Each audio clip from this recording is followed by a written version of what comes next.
बिस्मिल्लाहिर्रहमानिर्रहीम। देखती आंखों सुनते कानों चौधरी खलील का सलाम। दोस्तों, आज का व्लॉग शुरू करते हैं अल्लाह पाक का नाम लेकर, जो बहुत बड़ा मेहरबान और रहम करने वाला है। दोस्तों, आज मैंने वलीमे के लिए जाना है, तो पहले सबसे वलीमे की तैयारी करनी होगी। तो वलीमे की तैयारी ये है कि दोस्तों, पहले मैंने हाथ वगैरह कराना है और बाल शाल कटवाने हैं। तो अभी चलते हैं नाई के पास, उसके बाद फिर आगे बाकी तैयारी करते हैं। बाइक जान वास्ते है नाई कोल तैयार है। तुसी देख रहे हो, ये मोटरसाइकिल है। नाई कोल बाल कटवाने वास्ते है और खत कटवाने वास्ते इथू तकरीबन 4 किलोमीटर का सफ़र है। तो 4 किलोमीटर इंशाल्लाह असी चल के सीधे असी नाई की दुकान पे।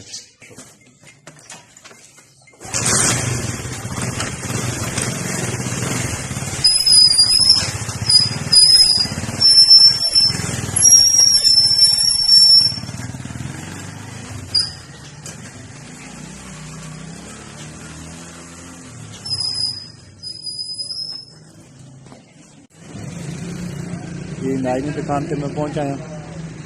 नाई अगर बिजी ने भाई, कितना टाइम है? 10 मिनट।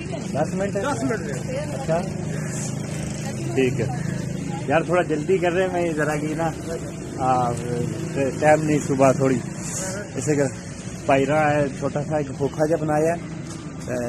मैं हमेशा इतों ही खत वगैरह और बाल शाल कटवाने हो ना, इतों ही आके कटवाना। एक छोटा सा शहर है जिधर मैं आया हूँ। सामने वो सामने नज़र आ रहा है, वो कैरेट डब्बे वाले नाटा है, वो मुड़े बैठे हैं नीचे। बस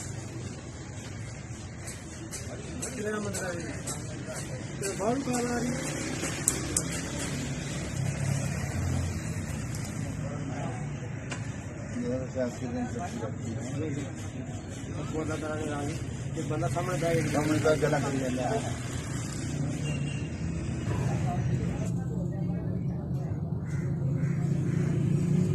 तो काम शाम जो है अल्हम्दुलिल्लाह, शुक्र अल्लाह ताला रहेगा। बच्चा ने अल्लाह ताला पाउंड देना था,